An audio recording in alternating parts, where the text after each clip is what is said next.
Hello ma sista, j'espère que tu vas bien. Bienvenue dans ce nouvel épisode de Langage de femme.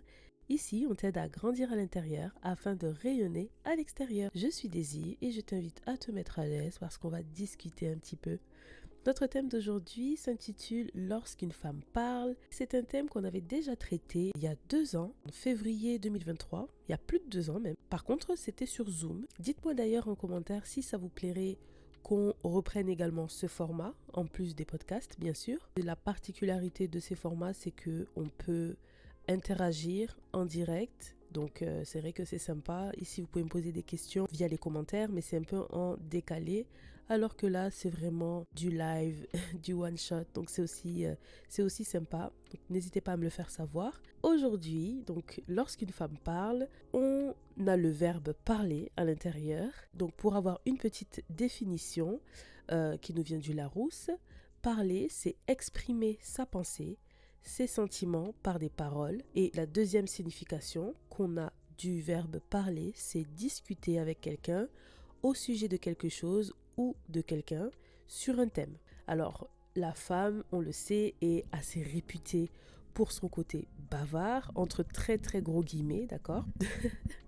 En tout cas, elle est connue pour sa facilité à s'exprimer. Il y a l'université d'Arizona qui a du coup souhaité mener une étude pour trancher en fait la question de est-ce que les femmes sont réellement plus bavardes que les hommes. Ils ont fait leur étude auprès de plusieurs tranches d'âge et il s'est avéré que le nombre de mots des femmes de 25 à 64 ans en une journée était en moyenne de 21 845 contre 18 570 pour un homme. Ça, c'était pour la tranche d'âge de 25 à 64 ans.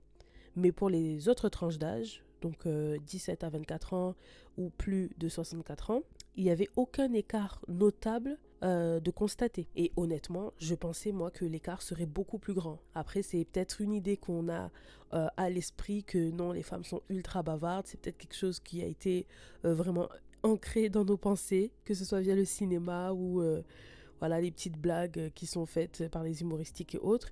Mais en réalité, l'écart n'est pas si grand que ça. En tout cas, en ce qui concerne le côté bavard ou les bavardages, la Bible nous déconseille d'être trop bavard car celui qui parle beaucoup ne manque pas de péché, mais celui qui retient ses lèvres est un homme prudent.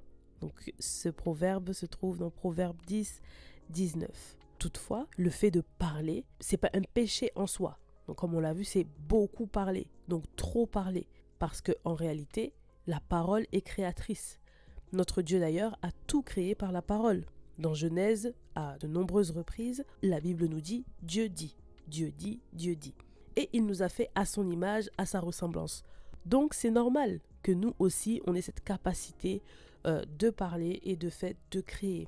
Maintenant, la vraie question que l'on doit se poser, c'est avant même de savoir de quoi parles-tu, parce que la deuxième partie de la définition du verbe parler nous dit discuter avec quelqu'un. Donc discuter, moi la question que je me pose c'est tu discutes avec qui? Je disais tout de suite que Dieu nous a créés à son image, à sa ressemblance et lorsqu'il a terminé de créer l'homme, après que celui-ci ait nommé les animaux et autres, Dieu dit encore une fois, je lui ferai une aide semblable parce qu'il n'est pas bon que l'homme soit seul. Donc la première femme à parler, c'est Ève. Et il y a quelque chose qui m'avait intriguée lorsque je lisais les Écritures dans Genèse. Donc une fois que Dieu crée Ève, Adam va la constater et il dira voici cette fois-ci l'os de mes os, la chair de ma chair. Donc voilà, ce magnifique poème, on pourrait dire. Ben, Ève, elle répond pas. Ève, elle ne dit rien. Tout de suite après, le moment où on va l'entendre parler, en fait, c'est dans Genèse 3, où on va nous décrire une drôle de conversation quand même. Donc je lis du verset 1 au verset 5. Le serpent était le plus rusé de tous les animaux des champs que l'Éternel Dieu avait fait. Il dit à la femme, Dieu a-t-il réellement dit, vous ne mangerez pas de tous les arbres du jardin? La femme répondit au serpent, oh, Ève, ton mari te fait une déclaration, tu ne dis pas un mot. Mais quand le serpent te pose une question, toi tu réponds que non, la femme répondit au serpent. Oh, nous mangeons du fruit des arbres du jardin. Et puis elle lui explique. Mais quant au fruit de l'arbre qui est au milieu du jardin, Dieu a dit, vous n'en mangerez point et vous n'y toucherez point, de peur que vous ne mouriez. Alors le serpent dit à la femme, non, une vraie conversation qui est là, vous ne mourrez point. Il vient et contredit ce que Dieu dit. Mais Dieu sait que le jour où vous en mangerez, vos yeux s'ouvriront et que vous serez comme des dieux, connaissant le bien et le mal. En temps, nous sommes déjà à l'image de Dieu. Si Dieu est Dieu et que nous sommes à son image, on est aussi des dieux. Mais voyez comment le serpent vient, à cause de ce que la femme va lui donner comme information, il vient contredire, déformer, réarranger la vérité. Et qu'est-ce qui va se passer après cette conversation? Le regard qu'Ève portait sur le fruit défendu a complètement changé. Elle ne voyait plus l'ordre de Dieu, mais elle voyait qu'il était bon à manger et agréable à la vue. Elle ne voyait plus qu'il donnerait la mort, mais elle voyait qu'il était précieux pour ouvrir l'intelligence. Et qu'est-ce qu'elle va faire? On le sait tous, elle va en manger, en donner à Adam. Au final, elle n'a pas su jouer son rôle d'aide semblable, parce que lorsque Dieu va lui dire « je lui ferai une aide semblable », c'est vrai qu'il s'agit de l'aide concernant la gestion du jardin, mais cela concerne également l'aide qu'elle peut lui apporter afin d'obéir à une instruction. Et à ce niveau-là, elle a complètement failli. Elle n'a pas aidé Adam à respecter l'instruction que Dieu lui avait donnée. Au contraire même, elle a poussé carrément à faire l'inverse. La seule et unique chose à dire, le seul arbre qu'il ne fallait pas toucher, c'est cet arbre-là qu'elle dit, il est bon à manger, agréable à la vue. Après quoi? Après avoir discuté avec une personne avec qui elle ne devait pas discuter. Et c'est comme ça des fois que nous tombons dans certains péchés. Vous savez, les instructions de Dieu, nous, on ne connaît pas tout. On ne sait pas quelles sont les raisons pour lesquelles Dieu va nous dire de faire telle ou telle chose ou de ne pas faire telle ou telle chose. On n'a pas besoin de le savoir d'ailleurs. Tout ce dont on a besoin, c'est vraiment d'obéir et de lui faire confiance.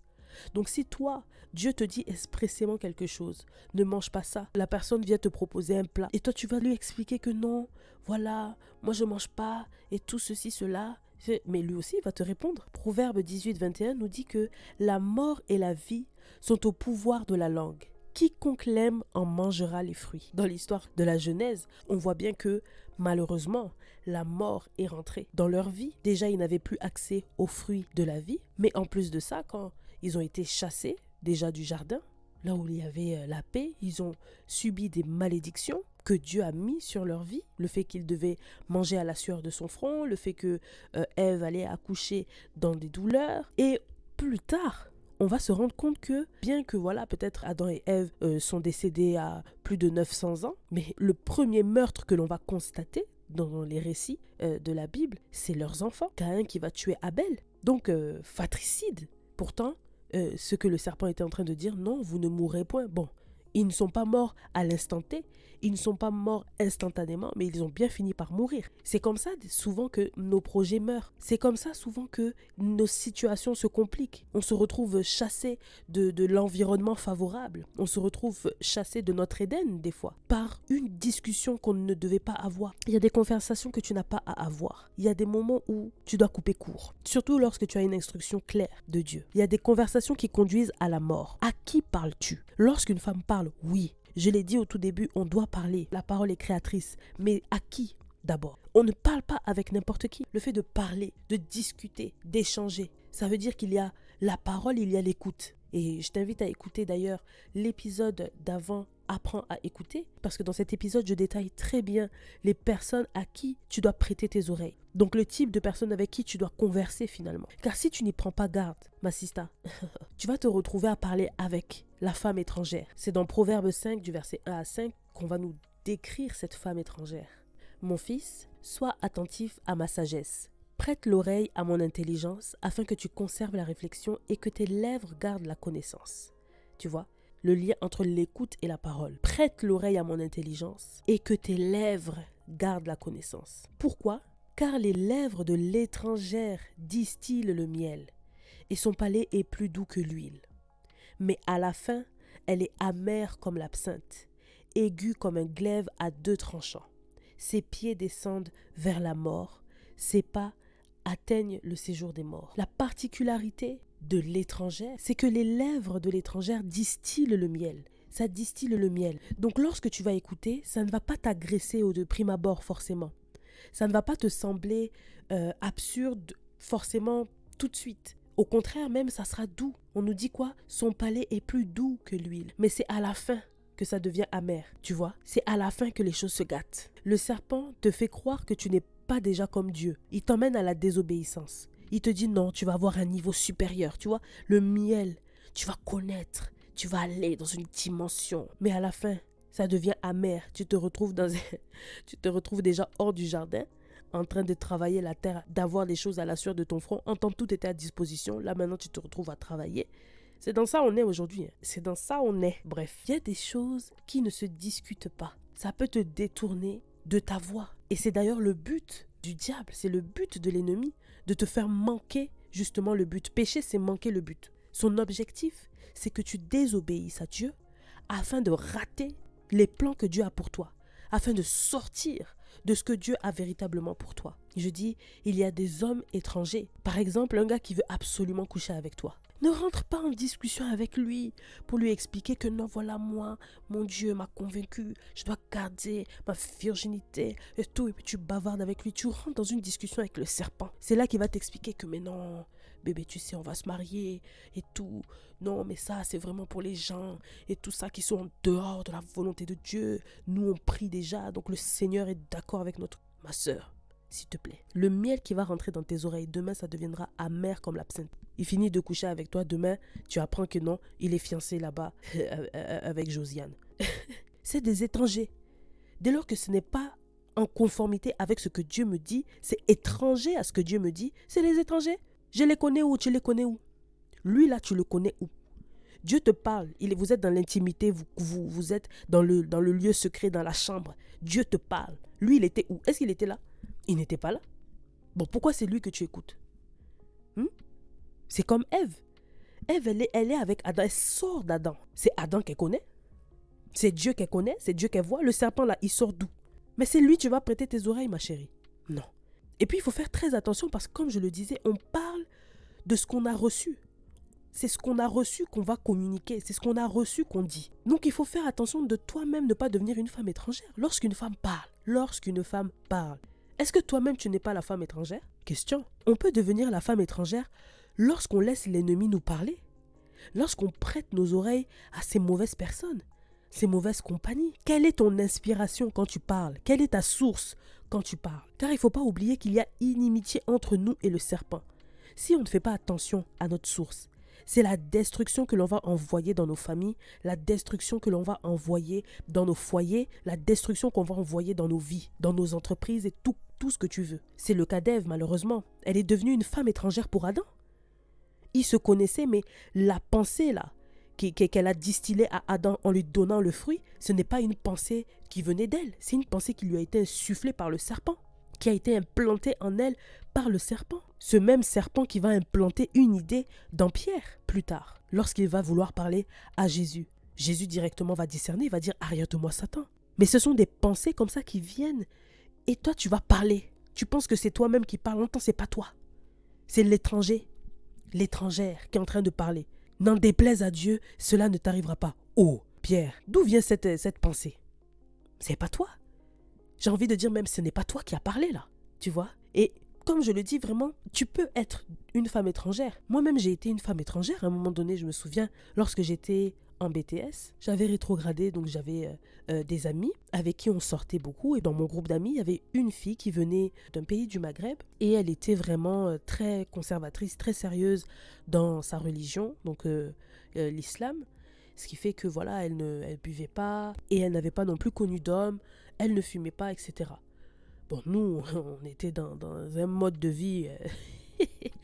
un mode de vie vraiment délabré, mais elle était tout le temps avec nous. Elle était tout le temps avec nous. Et franchement, on allait lui dire des fois, oh mais si, goûte ça, ça va rien faire. Non, mais tu peux tester ça, c'est pas grave. Oui, tire sur cette cigarette, tu verras, c'est pas si grave. Au début, elle dit non. Mais à force, elle va commencer petit à petit. Oh bon, elle boit un petit peu. Ah ben maintenant elle fume. Ah maintenant elle goûte un peu les drogues, etc. Plus tard, donc j'avais arrêté cette formation-là. On s'était un peu perdu de vue. Et derrière, je la revois. On se voit en terrasse et tout ça. Et c'est là que je vais apprendre que, en fait, c'est une toute autre personne. Et même son langage a changé. Donc, je vais apprendre très tristement que aujourd'hui, elle avait connu des hommes. Et lorsque je lui demande, par rapport à ta foi, comment... C'est plus le même discours. La source de son langage n'est plus le même que 2 ans auparavant. 2 ans auparavant, son langage c'était lié à ce qu'elle recevait de sa religion, de son éducation. Mais après 2 ans à côtoyer des personnes qui vont lui dire constamment que non, c'est pas grave, c'est comme ça, c'est ceci, c'est cela, c'est ce qu'elle va répéter. Ah oui, non, mais c'est comme ça, bon, c'est mon copain, machin. Aussi, tu peux devenir une femme étrangère pour ton ami. Tu peux devenir une femme étrangère même pour ton gars. C'est le cas de Delilah. Delilah, elle va sans cesse le harceler pour qu'il lui révèle le secret de sa force. Toujours dans un seul but en plus. Toujours dans un seul but, le but de tuer. Parce que l'ennemi, c'est ça. Il est comme un lion, il rôde, il cherche qui il va dévorer. Son but, c'est ça. Dévorer, égorger. Détruire, c'est ça son but au final. Ne sois pas comme une Delilah, tu veux tout savoir du gars. Vous n'êtes pas, c'est-à-dire que vous n'êtes même pas en train d'aller vers quelque chose. Mais c'est toi, tu veux connaître, tu veux savoir, révèle-moi tes secrets, etc. Oh, tu veux rentrer dans son intimité, qu'est-ce qui se passe? Tu es là et puis tu uses des fois de séduction. Sors de là, ma soeur, sors de cet esprit de Delilah. Des femmes étrangères, il y a aussi le cas de Jézabel.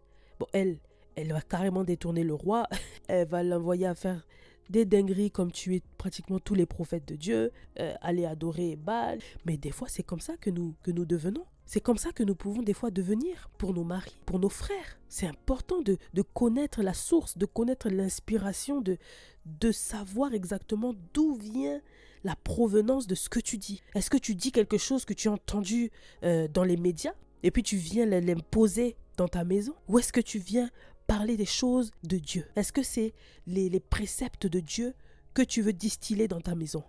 Ou bien les prophètes du diable, les pensées des hommes? Car ce qu'une femme dit provient de ce qu'elle écoute. Bon, j'ai voulu dans cet épisode vraiment alerter dans un premier temps, lorsqu'une femme parle. Alerter pourquoi? Parce qu'il y a une véritable puissance dans la parole. Comme je l'ai dit dès le début, la parole est créatrice. La mort et la vie sont au pouvoir de la langue. C'est très important de veiller à ce qu'on dit. Et pour veiller à ce qu'on dit, on doit veiller à ce qu'on écoute, à qui on écoute. Dans la deuxième partie de ce thème, nous verrons plus en profondeur, lorsqu'une femme parle, qu'est-ce qu'elle doit dire? Lorsqu'une femme parle, ce qu'elle doit bâtir. Parce qu'il y a une vraie puissance chez la femme, lorsqu'elle décide de véritablement prendre son rôle en main. On ne veut pas être des Delilah, des Jézabel. On refuse de se laisser influencer comme Ève, mais on veut être des femmes sages, des femmes qui bâtissent, des femmes qui construisent, des vraies femmes qui glowent. Donc reste bien branché. La semaine prochaine, on poursuivra sur ce thème. J'espère que cet épisode t'aura fait du bien, que ça t'aura plu. N'hésite pas à commenter, partager, à me dire aussi en commentaire, encore une fois, si ça te plairait que l'on fasse des sessions Zoom. Et moi, je te dis à mercredi prochain pour un nouvel épisode. J'ai déjà hâte. Oh my!